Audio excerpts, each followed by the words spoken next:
퇴직하고 처음엔 참 좋았다. 매일 아침 6시 반이면 어김없이 일어나던 몸이 더 이상 그 시간에 반응하지 않아도 되었다. 침대에 누워 천장을 바라보다가 방 안으로 천천히 스며드는 햇살을 느끼며 하루를 시작했다. 출근 대신 커피를 내리고 신문을 한 장 넘기며 느긋하게 시간을 흘려보냈다. 그런데 며칠 지나자 이상했다. 너무 조용했다. 전화도 안 오고 카톡은 단체방 외에는 쥐 죽은 듯 조용했다. 누가 나를 부르지 않으니까 내가 점점 없는 사람 같아졌다. 하루 세끼 밥은 꼬박꼬박 챙겨 먹었지만 그 외엔 아무것도 하지 않았다. 아내는 처음엔 좋다고 했다. 당신이 드디어 쉬는구나. 그동안 고생 많았지. 그런데 며칠 후엔 말이 줄어들었다. 어느 날은 대놓고 말했다. 당신 요즘 왜 이렇게 멍해 보여? 하루 종일 집에 있으니까 답답해. 그 말에 아무 대답도 하지 못했다. 사실 나도 내가 뭘 하고 있는지 잘 몰랐다. 뉴스를 틀어도, 부동산 이야기를 들어도 그게 전부 남의 이야기처럼 느껴졌다. 이젠 나는 거기서 빠져나온 사람이고 나랑 상관없는 일들로만 세상이 돌아가는 것 같았다. 하루는 동네 도서관에 가서 퇴직자 교육 책자를 뒤적여봤다. 귀농귀촌, 제2의 직업, 노후 재무설계. 그런 단어들이 나를 더 초라하게 만들었다. 왜 난 이걸 이제야 보고 있지? 왜 준비 안 했을까? 스스로를 질책하면서도 뭘 어떻게 시작해야 할지 막막했다. 동년배 친구들 몇은 아직 직장에 있었고 몇몇은 작은 사업체를 꾸리고 있었다. 그들을 만날 때마다 나는 자꾸 작아졌다. 그들은 나를 위로했지만 그 말조차 위로로 들리지 않았다. 하루는 공원 벤치에서 비슷한 또래 남자들이 모여 맥주를 나누는 걸 봤다. 한 사람은 공무원 퇴직자, 한 사람은 자영업자, 또 한 사람은 일 접고 쉬는 중이라고 했다. 그들이 나누는 말들을 들으면서 나만 그런 게 아니구나라는 위로와 함께 근데 나는 왜 이렇게까지 흔들리지? 그런 생각도 들었다. 아무래도 쓸모라는 단어가 자꾸 마음에 걸렸다. 나란 사람의 쓸모가 이제 없어진 건 아닐까? 돈도 아니고 지위도 아니고 그냥 존재 자체의 의미를 잃은 기분이었다. 그날 밤 나는 잠이 오지 않았다. 혼자 거실에 앉아 유튜브를 켰다. 무의식적으로 퇴직 후라는 검색어를 쳤다. 추천 영상 중 하나가 눈에 들어왔다. 춘배. 50대에도 시작할 수 있는 경매 이야기. 썸네일 속 남자는 내 또래처럼 보였다. 표정도 수더분했고 말투도 정감 있었다. 처음엔 이것도 결국 사기 아니야? 싶었지만 영상을 클릭한 내 손가락은 진심이었다. 그는 영상에서 말했다. 경매는 땅을 사는 게 아닙니다. 시선을 바꾸는 겁니다. 낙찰보다 중요한 건 보는 눈이에요. 그 말이 오래 남았다. 보는 눈. 내게 지금 그게 부족했던 것 같다. 돈보다 시간보다 에너지보다 나는 지금 방향을 잃어버린 상태였다. 그리고 며칠 뒤 나는 작은 노트를 샀다. 표지에는 이렇게 적었다. 다시 시작하는 눈. 경매 공부를 시작한 지 2달 반쯤 되었을 무렵이었다. 지적도와 등기부를 보는 눈이 조금씩 트이기 시작했고 법원 사이트를 뒤져 물건을 고르는 일도 이젠 예전처럼 낯설지 않았다. 그 무렵 오랜 친구에게 전화가 왔다. 대학 시절부터 알고 지낸 친구였다. 군대도 함께 다녀왔고 결혼식 사회도 서로 봐줬으며 아이들 돌잔치며 부모님 장례식까지 인생의 굵직한 장면마다 늘 곁에 있던 사이였다. 그 친구가 말했다. 너 요즘 경매 공부한다며? 우리 같이 해보자. 반반 투자해서 하나 낙찰 받아보자. 반가웠다. 혼자서 낙찰받고 처리하는 게 두렵기도 했고 무엇보다 오래된 친구와 함께하면 든든하고 재미있을 거란 생각이 들었다. 그 친구는 추진력이 좋았다. 서류 처리도 빠르고 일정 관리도 잘했다. 나는 물건을 찾고 그는 법원 일정 확인과 보증금 준비를 맡았다. 자연스럽게 역할이 나뉘었고 일은 매끄럽게 굴러갔다. 우리가 처음 낙찰받은 땅은 작은 도시 외곽에 위치한 자투리 땅이었다. 주차장으로도 쓸 수 있고 주변에는 소형 공장과 창고가 밀집해 있어 활용 가능성이 꽤 높아 보였다. 낙찰가도 나쁘지 않았다. 우리는 회식을 하며 말했다. 이거 2년 안에 팔면 수익률 50%는 나오겠다. 좋아. 이걸 기반으로 두 번째 땅까지 가보자. 등기는 친구 명의로 했다. 입찰에 필요한 보증금을 그가 준비했고, 당시엔 그게 자연스럽게 느껴졌다.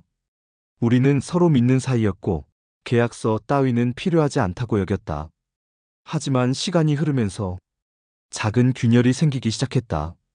월세가 들어오기 시작했는데, 이번 달은 내가 정리할게. 너 바쁘니까 정산은 내가 해서 보낼게. 그런 말들이 몇 번 이어졌다. 서류는 그가 갖고 있었다. 나는 말만 믿었다. 정산 내역을 요청하려다가도 괜한 오해를 살까봐 참고 넘겼다. 그러다 어느 날 친구가 말했다. 이 땅, 그냥 나 혼자 정리할까 생각 중이야. 어차피 명의도 내 거고, 너는 직접 신경 쓰는 것도 없잖아. 그 말이 낯설게 들렸다. 사실과 다르지 않았지만 그 말투와 거리감이 이상했다. 나는 조용히 말했다. 처음부터 반반 투자했잖아. 내 돈도 들어갔고. 그러자 친구가 웃으며 말했다. 고맙다. 네가 말해줘서 용기 낼 수 있었어. 근데 이제는 내가 정리하고 싶은 거야. 그 순간 20년 우정이 무너졌다. 나는 바로 대응을 고민했다. 내용 증명을 보낼까도 했고 지인 변호사에게 자문도 구했다. 하지만 하루가 지나자 마음이 바뀌었다. 소송을 하면 일부 돌려받을 수는 있겠지만 그 과정을 거치며 사람도 기억도 관계도 모두 망가질 것 같았다. 그래서 아무것도 하지 않았다. 말없이 연락을 끊었다. 그리고 그 이후로 그 친구의 얼굴은 한 번도 보지 않았다. 그 일이 있고 나서 춘배에게 조심스럽게 이야기를 꺼냈다. 춘배는 웃으며 말했다. 동업은 모르는 사람하고는 시작도 못하고 믿는 사람하고는 끝까지 못 가. 그래서 난 언제나 계약서부터 써. 그 말이 꽤 오래 마음에 남았다. 그날 밤 나는 기록장에 이렇게 적었다. 관계는 감정으로 시작되지만 책임으로 유지된다. 그 이후 나는 모든 경매를 내 이름으로만 입찰하기로 했다. 작은 땅이라도 책임은 온전히 내가 지기로 마음먹었다.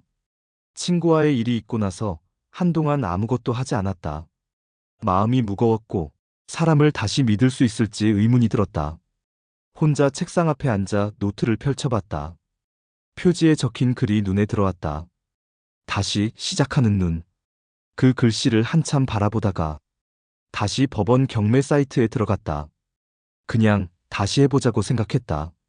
예전처럼 자신감은 없었지만 이제는 누굴 탓하거나 기대하지 않기로 했다. 결정도 책임도 온전히 내 몫이었다. 그러다 눈에 띄는 물건 하나를 발견했다. 도시 외곽, 폭 5m 정도의 좁은 땅. 지목은 잡종지. 도로와 접해 있었고 주변에는 주택과 상가가 섞여 있었다. 건물을 짓기에는 좁고 주차장으로 쓰기엔 애매했다. 하지만 느낌이 왔다. 이 땅, 그냥 가만히 두지 말고 뭔가 해보자. 춘배에게 사진을 보여줬더니 말했다. 움직이지 않는 땅이라도 마음을 움직이면 돈이 돼. 그 말에 용기가 났다. 낙찰가도 부담되지 않았다. 보증금을 걸고 법원에 입찰을 넣었다. 그리고 낙찰받았다. 생애 첫 단독 입찰이었다. 땅은 작았지만 의미는 컸다. 현장에 가서 손으로 흙을 만져보고 주변 상권을 둘러봤다. 그리고 결심했다. 허가받은 컨테이너 하나를 들이기로. 중고 컨테이너를 구입해 트럭에 실어 옮겼고 현장에 앉혀 수도와 전기를 연결했다. 바닥은 직접 포장했다. 처음엔 아내와 함께 반찬 가게를 시작했다. 김치, 나물, 장조림.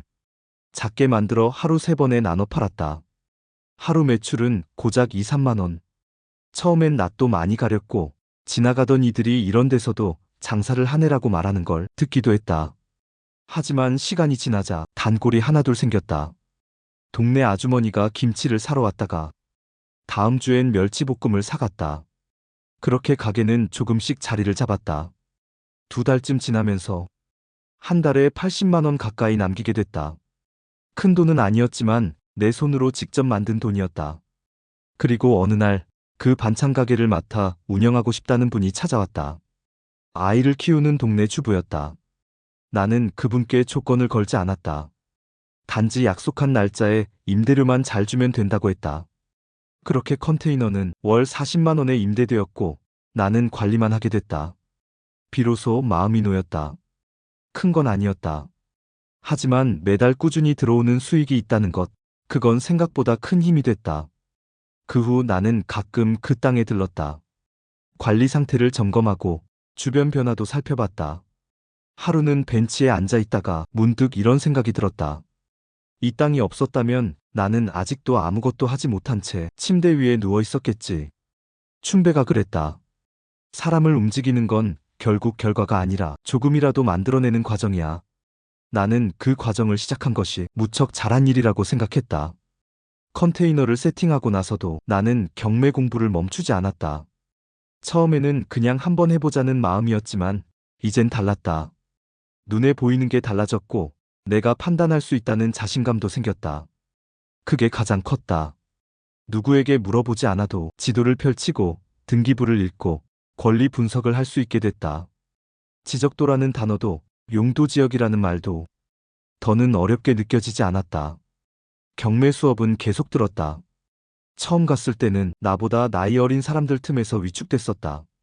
강의실에 앉아 있으면 모두가 뭔가를 알고 있는 것 같고 나만 모르는 사람처럼 느껴졌었다. 하지만 그 시간들이 쌓이면서 어느 순간 나도 모르게 손을 들어 질문하고 누군가에게 설명을 하고 있었다. 경매 강사인 춘배는 늘 말했다. 낙찰은 결과입니다. 그 전에 중요한 건 보다입니다. 그 보다라는 단어가 내 안에서 자라나기 시작했다. 이전에는 땅을 봐도 좋다, 나쁘다 정도밖에 말하지 못했지만 이젠 왜 좋은지, 무엇이 위험한지를 말할 수 있게 됐다. 한 번은 강의 시간에 실제 매각 물건을 함께 분석하는 시간이 있었는데 내가 그날 발표한 분석 내용이 춘배에게 칭찬을 받았다. 정확하게 잘 보셨습니다. 현황도로로 착각할 수 있는 구간인데 지적도 상도로가 없다는 걸 짚으신 게 아주 좋았습니다. 그 한마디가 그렇게 기쁠 줄 몰랐다.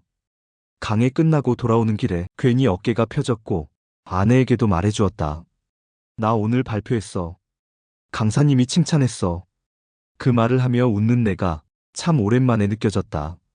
그때 깨달았다. 내가 찾고 있었던 건 돈이 아니라 자신감이었다는 걸.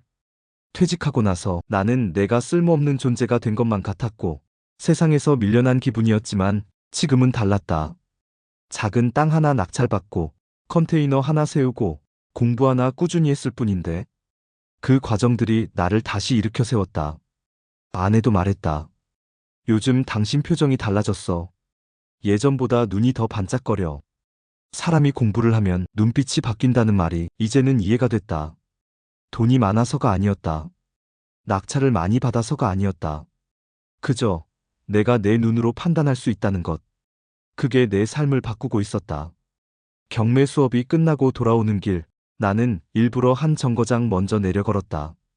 요즘은 걷는 게 좋았다. 생각을 정리하기에도 좋았고 내가 움직이고 있다는 걸 느끼기에도 충분했다. 컨테이너 반찬 가게는 여전히 돌아가고 있었고 그 땅에서 나오는 임대료는 크지 않지만 나에게 매달 괜찮다는 사인을 줬다. 그리고 나는 여전히 다음 입찰을 준비하고 있었다. 이젠 물건을 보면 어디가 리스크인지, 어디에 기회가 숨어 있는지 조금씩 감이 왔다. 바뀐 건 단순히 지식이 아니었다. 생각의 습관, 관찰하는 눈, 판단하고 행동하는 방식이 바뀌었다. 예전에는 누군가가 정해준 길을 따라갔고 사람들의 반응에 따라 흔들렸다. 하지만 지금은 이 땅은 내가 봤다라는 확신이 스스로를 지탱해주고 있었다. 낙찰은 아직 받지 못했다. 한두 번은 경쟁에서 밀렸고 한 번은 예상보다 높은 가격에 포기했다. 예전 같았으면 조급해졌겠지만 지금은 괜찮았다. 낙찰이라는 결과보다 내가 판단할 수 있는 사람이 되었다는 것, 그게 더 컸기 때문이다. 춘배가 말했었다. 경매는 땅을 사는 일이 아니라 판단하는 힘을 키우는 과정이다. 그 말이 이제야 깊이 와닿았다. 나는 여전히 법원에 간다. 사건 번호를 찾아서 방청석에 앉아 있고 사람들의 눈빛을 본다. 그 중엔 과거의 내 모습도 있다. 처음 오는 듯 두리번거리는 사람, 등기부 해석에 헷갈려하는 사람, 낙찰을 받고도 표정이 불안한 사람. 나는 그 마음들을 안다. 그래서 괜히 모른 척 지나치지 않는다. 작게라도 도와줄 수 있으면 도와주고 조언을 구하면 내 경험을 나눈다. 누구에게든 한 번의 낙찰이 그 사람 인생의 중요한 전환점이 될 수 있다는 걸 이제는 잘 알고 있기 때문이다. 나도 그랬으니까. 퇴직 후 아무도 부르지 않는 아침이 두려웠고 전화기 울림 하나 없는 오후가 쓸쓸했다. 하지만 지금은 내가 나를 부르고 내가 나에게 다음을 준비시키고 있다. 나는 다시 입찰을 준비하고 있다. 내가 보고 내가 판단한 그 땅에 내 이름을 적어 넣을 준비를 하고 있다. 결과는 어떻게 될지 모른다. 하지만 확실한 건 나는 예전의 내가 아니라는 것이다. 낙찰보다 더 큰 걸 이미 얻었기 때문이다.